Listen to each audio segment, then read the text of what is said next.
चलिए, जय हिंद। बोर्ड के एग्जाम में 2 नंबर का क्वेश्चन आता है इस टाइप का। प्लास्टर ऑफ पेरिस को आर्द्ररोधी बर्तन में क्यों रखा जाना चाहिए? इसकी व्याख्या कीजिए। आर्द्ररोधी मतलब होता है उसमें नमी की मात्रा ना पहुंचे।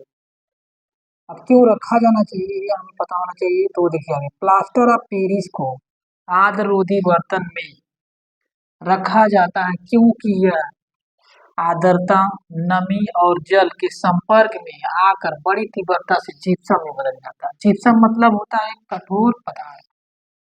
जिप्सम मतलब क्या होता है? कठोर पदार्थ।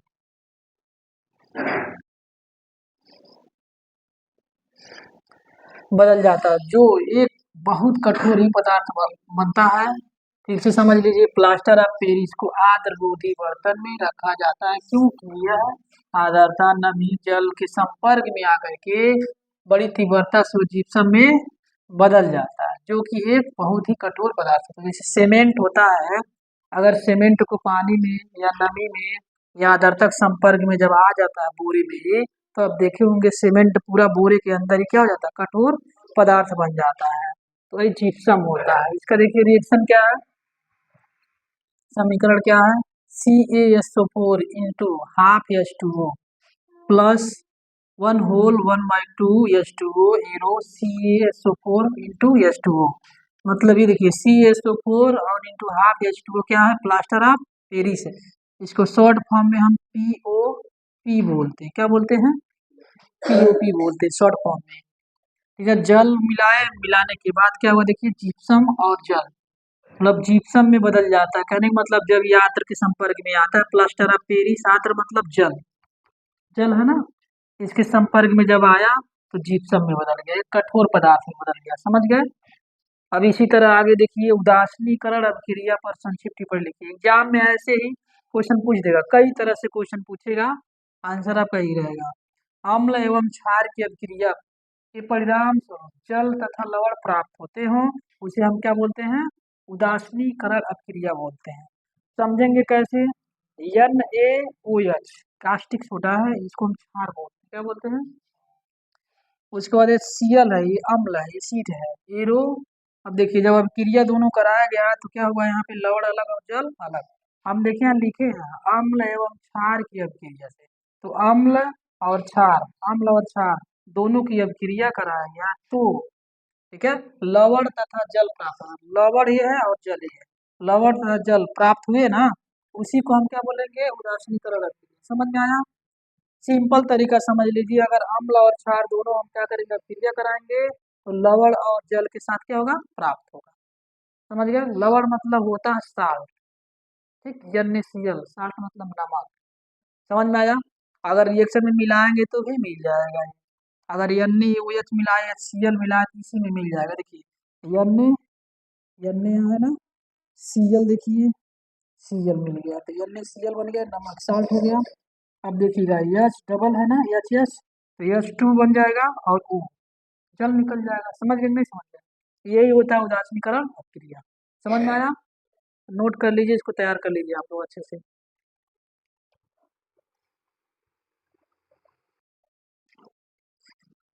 चलिए, प्लास्टर ऑफ पेरिस पढ़ाए, उदासीनीकरण अभिक्रिया बताएं। आगे हम लोग पढ़ेंगे अम्ल, क्षार तथा लवण की परिभाषा दीजिए।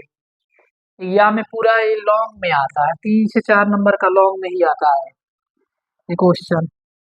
विस्तृत उत्तरी प्रश्न में लॉन्ग में आता है अम्ल, क्षार तथा लवण की परिभाषा दीजिए उदाहरण सहित।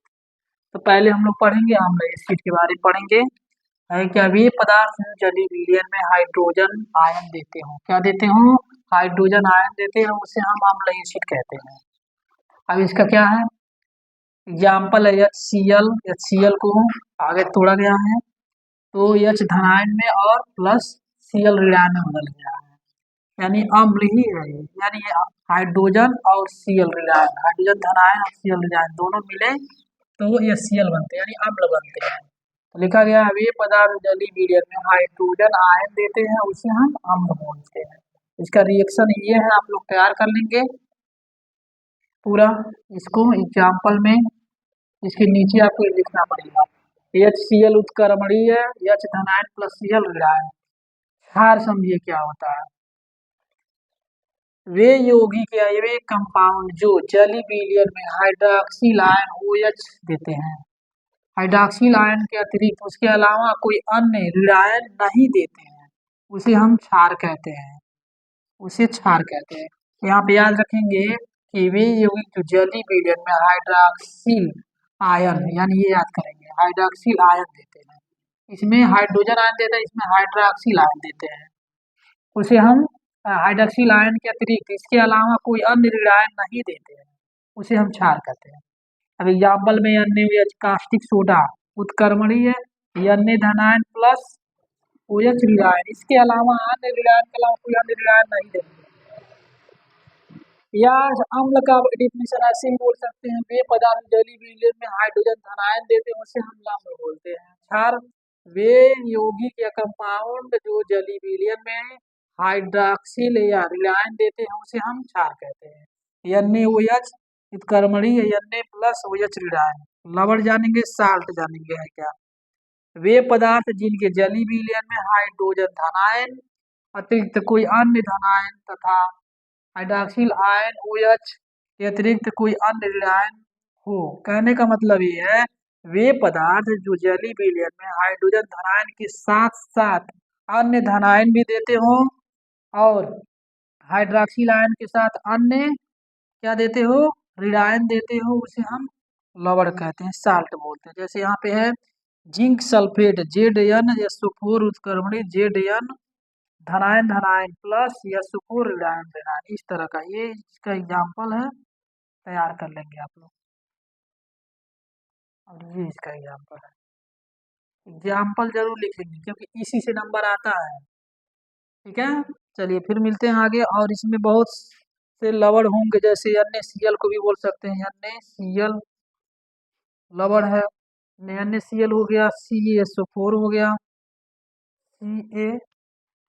CuSO4,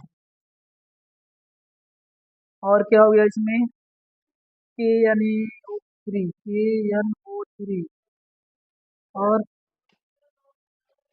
NH4Cl, NH4Cl, ये सारे लवण लिख लीजिए एग्जाम्पल में।